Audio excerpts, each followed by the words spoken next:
全世界被遗忘的10种救命主粮。第1名，一种被人讨厌的杂草，竟养活了100万人口。有些能救命的粮食，99%的人连名字都没听过。当你1日3餐吃着精米白面的时候，有些人一生甚至从来没有见过水稻和小麦。在漫长的岁月中，有些你从没听过的粮食却养活过千万人口。有些你偶尔才能想起的五谷杂粮，竟然撑起过一个又一个古老的帝国。本期视频奇趣最套将为您盘点10种被现代人遗忘的主要粮食。如果您喜欢这个视频，别忘了点赞，并在评论区留言，感谢您的支持。现在我们开始吧。第10名，线米。线米又称线谷，是苋科线属的一年生草本植物。它原产于中南美洲，是一种堪比玉米的重要粮食。它曾广泛分布在现在的墨西哥以及秘鲁等地。5000年前，早期的美洲居民就已经开始种植线米。在阿兹特克文明中，线米是当时最核心的主粮之一。它与玉米并列，是阿兹特克人重要的粮食来源，也是玛雅人以及印加人的重要粮食。在阿兹特克文明中，线米不仅是食物，更是祭祀中的祭品。在当地的宗教仪式中，线米被磨成粉，与蜂蜜和鲜血搅拌在一起，捏制成人形的神像。之后，这个线米捏成的神像会被吃掉，寓意接受神灵的祝福，也象征与神合一。1521年，西班牙殖民者征服阿兹特克帝国之后，对这种奇异的宗教仪式极为震惊。殖民者认为线米代表异教与野蛮，他们下令全面禁止种植线米，同时推广来自欧洲的小麦。这场禁令持续了数百年，之后线米的种植与食用在中美洲几乎灭绝。在古代中国南方的少数民族的饮食中，线米被称作野米或红线米，它常被磨成粉，做成饼来食用。但随着全球主粮单一化，玉米、水稻、小麦占据了绝对主导地位，线米逐渐在大众的视野中消失，并变成了无人在意的野草。人们只记得苋菜是一道家常菜，却鲜有人知道另一种苋科植物的种子曾经是可以吃的主要粮食。第9名，谷子。谷子是一种非常重要的粮食作物，它被古人称为寄货粟。谷子是古人用中国本土的青狗尾草驯化而来的，经过数千年驯化改良，最终形成了颗粒饱满的谷子。谷子最早出现在北京东湖陵遗址中，考古学家在这个遗址中发现了距今约 1.15 万年的谷子遗存，标志着在1万年前谷子就已被古人驯化并种植。在仰韶文化、龙山文化和红山文化遗址中都发现过谷子的碳化遗存，说明谷子的种植在当时就已经相当普遍。谷子最大的优势是耐旱耐贫瘠，而且它的生长周期短，抗病虫害能力强。在生产力低下的古代，谷子是农民最为依赖的粮食作物。一些历史学家认为，正是因为谷子提供了稳定的食物来源，中原地区的人口才出现了第一次爆发性的增长。在古代，谷子的地位非常显赫，它被尊为五谷之首，不仅是能填饱肚子的粮食，甚至还是国家政权的象征。我们通常所说的江山社稷，其中社稷中的稷就是谷子，稷代表的是谷神，象征粮食；社则代表土神，象征土地。社稷是农业社会最原始的崇拜对象，也是国家的象征。从夏商至魏晋南北朝时期，谷子一直是主要的粮食作物。唐宋时期，由于水墨技术的普及，各种面粉制品逐渐兴起，小麦的地位得到了大幅的提升。和小米粥、小米饭相比，精细的面食更受人们欢迎。到了宋朝时期，来自中南半岛的占城稻等高产水稻得到大量推广，在南方地区形成早稻与晚稻的轮作模式。谷子在南方的地位彻底被水稻取代。明清时期，随着玉米的引进种植，高产的玉米使粮食的种类更加丰富，低产的谷子在北方也被进一步边缘化。到了现代社会，水稻和小麦的产量大幅提升，谷子已成了餐桌上的配角。第8名，台夫。台夫也叫埃塞俄比亚画眉草，是一种禾本科画眉草属的一年生草本植物。它原产于非洲东部，能够适应海拔1500至3000米的高原环境。它的种子极其微小，单颗种子的直径还不到1毫米，150颗台夫种子的重量才相当于1颗小麦粒。虽然它的种子颗粒极其微小，但营养密度却非常惊人。在埃塞俄比亚，台夫有着超过3000年的种植历史，是当地人不可或缺的主要粮食。台麸不仅耐旱性强，而且能在贫瘠的土地上生长，被认为是一种在哪里都能活的谷物，也是越穷越养命的粮食。在埃塞俄比亚，台麸是制作当地传统主食英吉拉的原料。这种柔软微酸的发酵薄饼，搭配微辣的沃特酱汁，构成了埃塞俄比亚人一日三餐的核心。台麸的产量非常低，它的亩产量仅有小麦的15%，而且它是当地人不可替代的主要粮食，因此它一旦欠收便会引发饥荒。在过去，台麸默默地养活着东非的上千万人口。由于它几乎只在埃塞俄比亚种植，外界一直以来对它的了解非常少。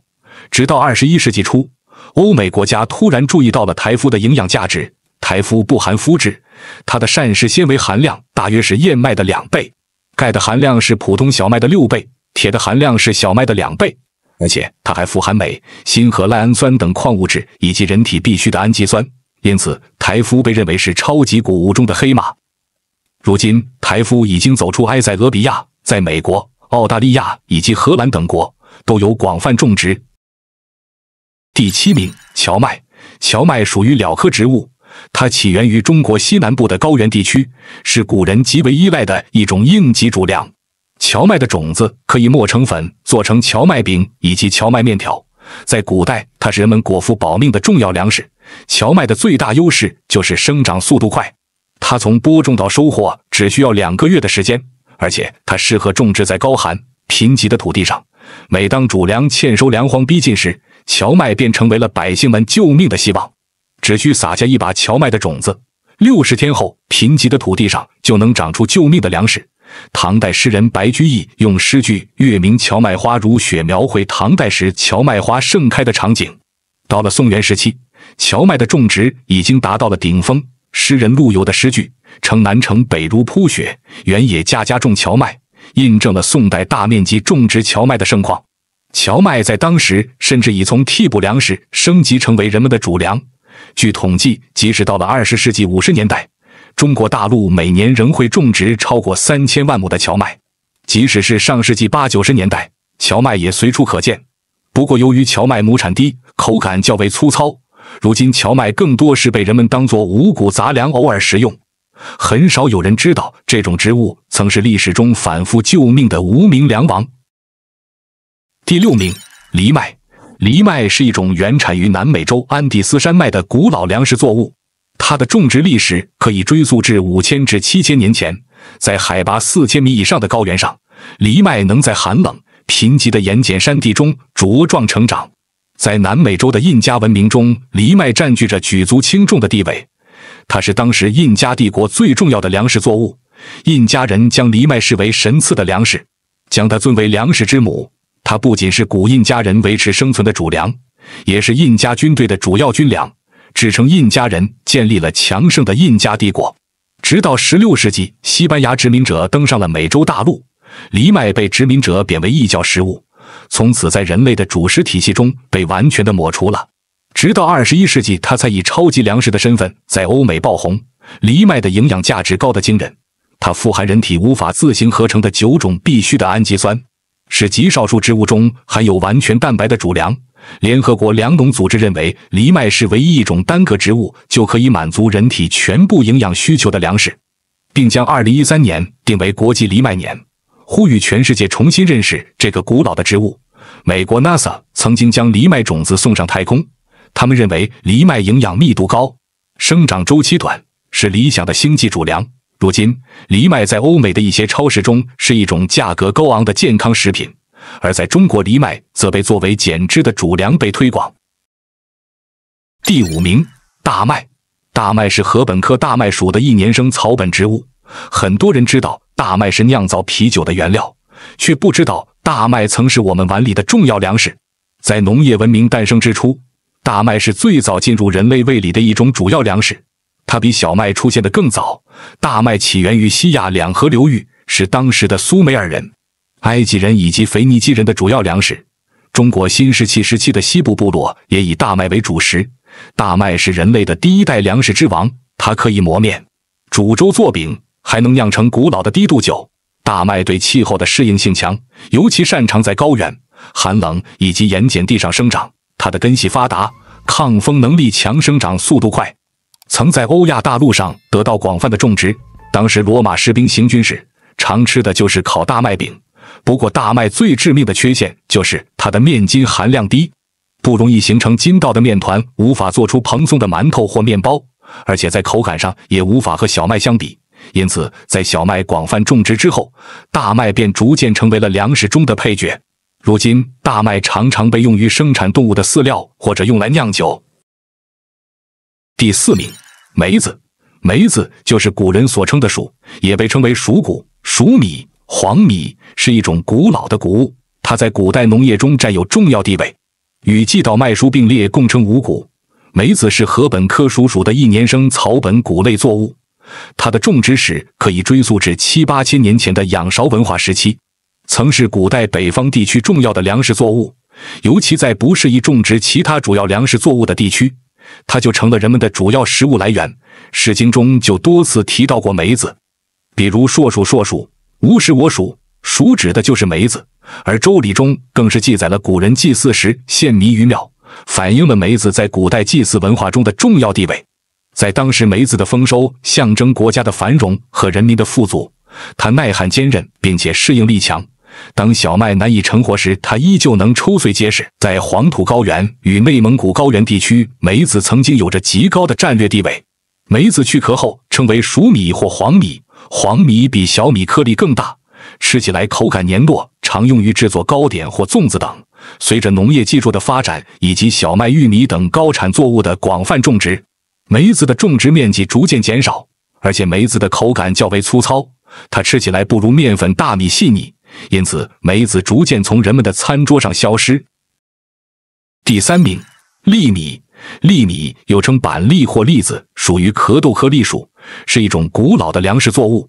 在中国，栗米有着悠久的种植历史，尤其在北方地区，栗米曾是古人重要的粮食来源。早在商周时代，百姓就将蒸栗子作为饱腹的粮食，《诗经》中有数之真栗的记载，也印证了先秦时期栗树种植的普遍。栗米富含淀粉、维生素 C 和钾，被誉为粮中果、果中粮。在物资匮乏的年代，相比谷物，栗子热量高，更耐存放，是行军的干粮，也是百姓冬季的备用粮或灾年的救荒粮。尤其在山区或灾年，栗子粉和野菜常是百姓生存的重要依靠。它不仅可以直接食用，还可以做成栗饼、栗粥，作为日常主食。栗子虽然生长周期长，但产量稳定，特别适合山地丘陵地区栽种。它的果实富含淀粉，口感软糯，营养丰富，是古代人们在粮食短缺时的重要补充。进入近代之后，栗子被零食化，成为了炒货摊上的热销商品，也彻底被逐出粮食家族。人们知道糖炒栗子美味，却很少知道栗子也能煮饭养命。第2名，高粱。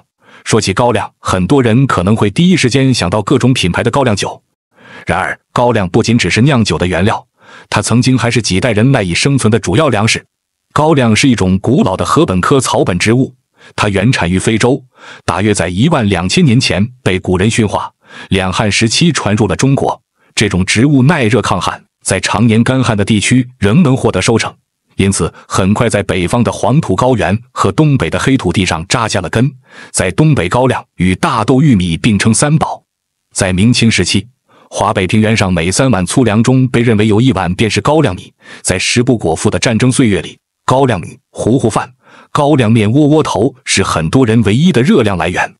山东、河南的田垄间，高粱沉甸甸的穗子是人们一年的希望。